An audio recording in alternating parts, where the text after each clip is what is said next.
Make sure that you never get lost in your Minecraft survival world again. Directions no longer need to be drab. I'm going to give you infinite glowing signs with this tiny but effective starter farm. This is an easy Minecraft 1.17 Glow Squid Farm. Don't you go anywhere. Hello everyone and welcome to another episode from me, Avomance. Today we are lighting up the world.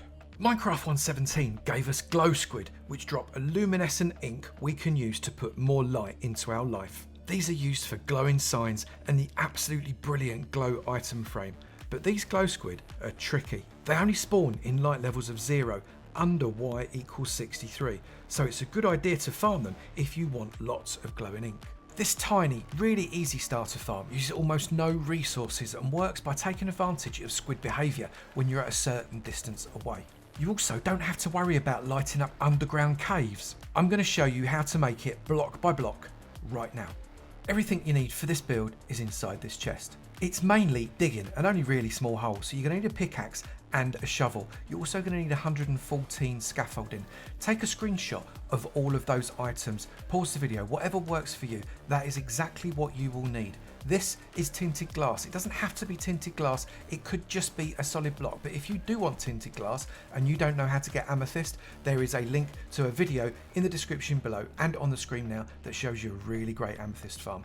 Let's crack on with making this. The footprint for this farm is tiny. It is only 5 blocks up by 9 blocks across, with another 1 by 1 3 blocks just off to the right of it. Let me show you how to build it. This 8 by 5 orange section is going to be dug out 8 deep. That yellow strip is going to be dug out 11 deep, and that little blue dot is going to go down 12 blocks. Let's crack on with digging this out and I'll see you at the bottom.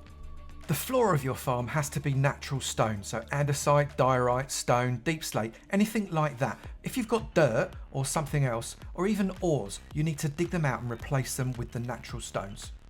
The squid can only spawn when there is natural stone below them, so to have any dirt is going to reduce efficiency. You then want to come to your 3 deep trench and dig out that one right there. Place a hopper so as it goes into the wall. If you dig down, you'll be able to see that the nib of that hopper there is facing in. Clear yourself a little bit of room like that. Get yourself a double chest exactly like that.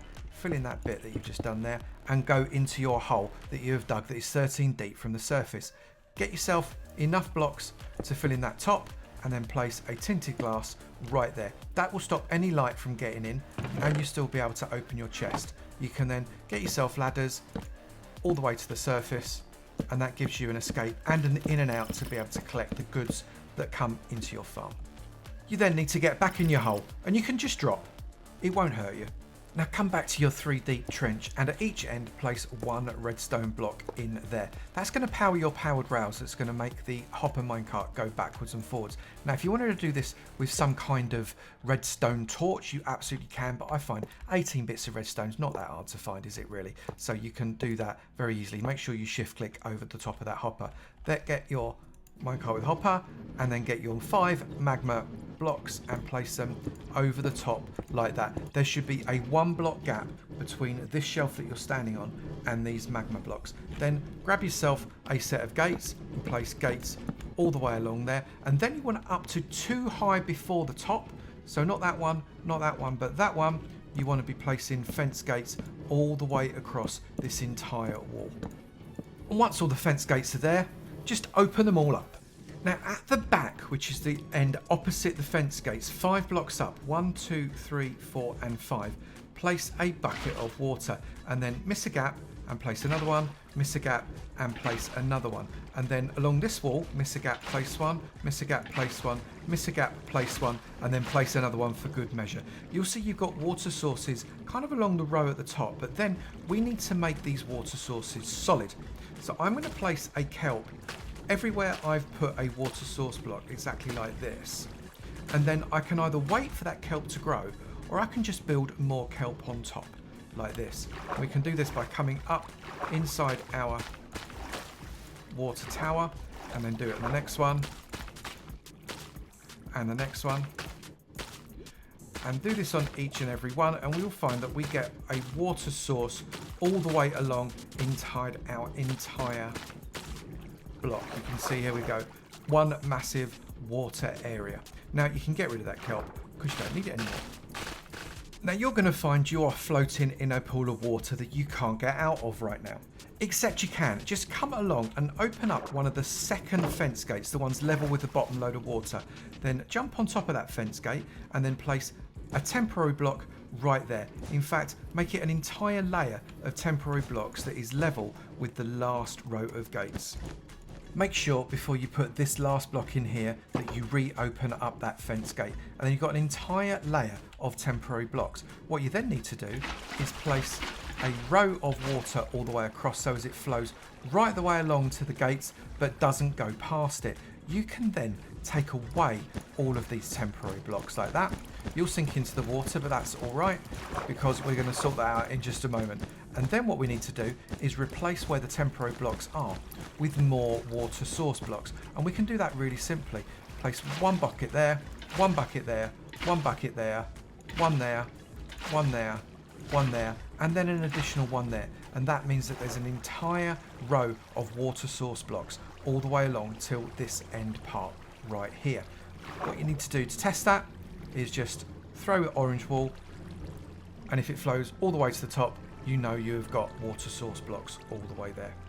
Again, you now need to get out, so come all the way to the back end, place a ladder on the back there, and then you can climb straight out. You can get rid of the ladder because that is no longer necessary. That will go into your inventory system up there eventually. We now just have to put a lid on it. You need to cover this 9x5 space up with a block that won't let any light through. Glow squids will only spawn at a light level of 0. Now I'm going to use tinted glass because I want to be able to see inside, but if you want to use dirt or stone or whatever you'd like, you can certainly do that. Use whatever block works with your build. Come to the centre of your ceiling and check what the Y value there is. It is 63 for my one. It might be a little bit higher for yours possibly.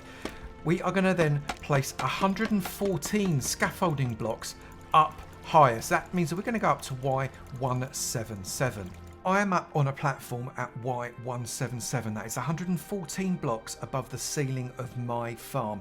That is going to be the perfect distance to allow glow squids to spawn in, as well as axolotls. Really important that the axolotls spawn in as well. And that is far enough away to allow the squid to spawn in and out, the same as the axolotls, to make sure that I never have all of one and none of the other. Because if I've got all squid or all axolotls, the farm will stop working. Any further away, they wouldn't spawn in. Any closer, and they wouldn't spawn out again. So basically, we're at the right spot. This ceiling over me is going to stop any phantoms from biting me as I AFK overnight. Now let's give this thing an hour and see how many glow squid inks we can get. As I'm AFKing at the top of my farm, axolotl and squid are spawning into the blackness below.